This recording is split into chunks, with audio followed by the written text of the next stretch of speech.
همه خیلی شیک و پیکه به نسبت 60 سال قبل، اصلا یه تیپی درست شد، اما خیلی عقب افتادیم ما. بی رو درواسه بی تعارف. یعنی این احساس نیازه در مجموعه ماها یک احساس نیاز ضعیف شده.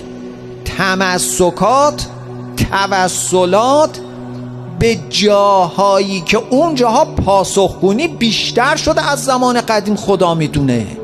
بهترین ملت عالم ماها، خرابترمون از بهترینشون سره، لات و عرق خور و زناکارمون سرن از همشون. اینو ما بحث نمیخوایم بکنیم، واقعا اعتقاد من اینه. اما اونی که باید باشی چی؟ اونی؟ تو اونی؟ نه اون نیستیم ما. لذا امروز دیدین دیگه قوم و جمعیت ورداشته بود، شکر خدا که علما محترمن. اما این جمعیت 6-7 ساعته و این جمعیت، آیا امام زمان اگر بیاد بگه من غریبم واسه محرم من چرا ثلث این نیومدین؟ خواستین بیان چرا ستاد کرونا جلوشو گرفت؟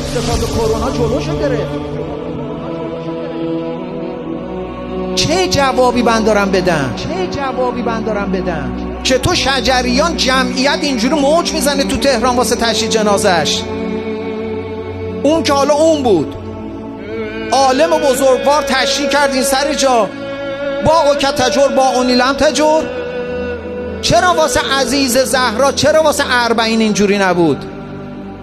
سوراخ دعا گم شده، چرا نبود؟ اگر این اب نداشت اونم اب نداشت، اگر اون اب داشت اینم اب داشت. اینا سوالای متعارف بچه های کلاسای راهنمایی ها.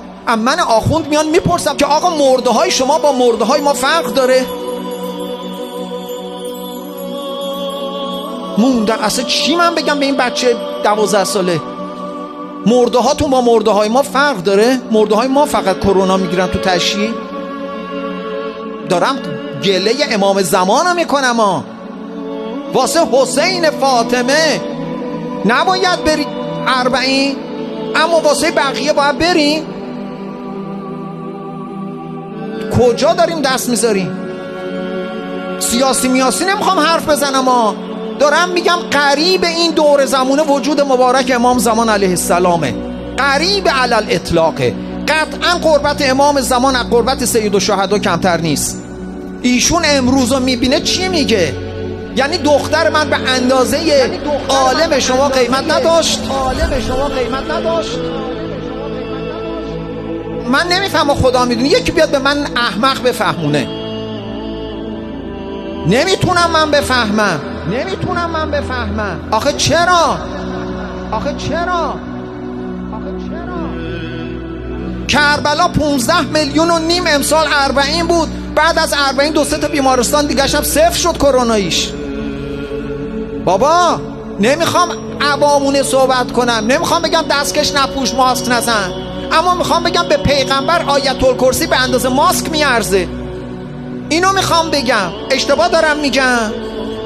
اون قدری که آدم باید به امام زمانش اعتنا کنه، بابا 1/10 اینا به امام زمانمون اعتنا کنیم. آخه منتظر نیستیم ما. 1/10 1/100 خدامون به امام زمانمون اعتنا نمی کنی.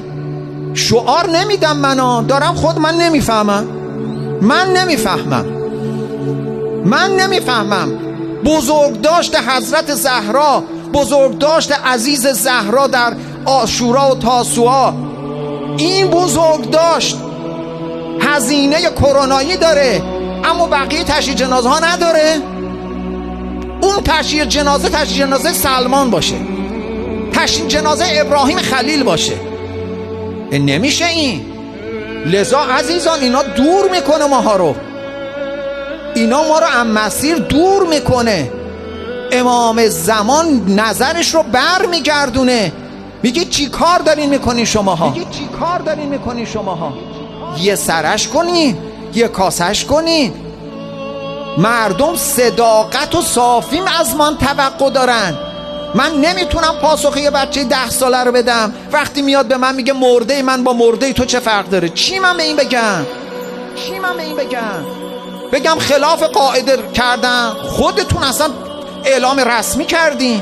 الحمدلله علما جایگاه دارن، اما اگر اعلام رسمی قانونی میشه که بیاین 50,000 تا میان، 100,000 تا میان، تو رو به قرآن اقلا جلوی دسته فاطمی 4 روز دیگه میخواد جنازه تشییع جنازه نمادین بشه، نمیخواد بگیم بکنی. اگر کسی کرد نگیرینش. این حرف بدیه دارم من میزنم، این حرف غیر منطقیه.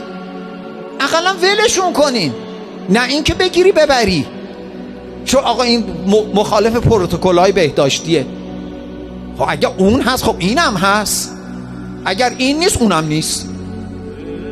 ببینی عزیزان، این کارا دیر میکنه ظهور حضرت رو، همینجور عقب میفته برعکس. آخه یه نشون دادنی، یه ابراز ارادتی، یه چیزی بشه آخر، درست برعکس. لذا ما میخوایم صحبت کنیم آقا کجا باید بریم لنگ بندازیم، باید کجا بریم واسه باز شدن گره ها. تدبیر سر جای خودش، زحمت سر جای خودش، برنامه ریزی سر جای خودش، اما بابا آب حیات شیشش دست مهدی فاطمه است.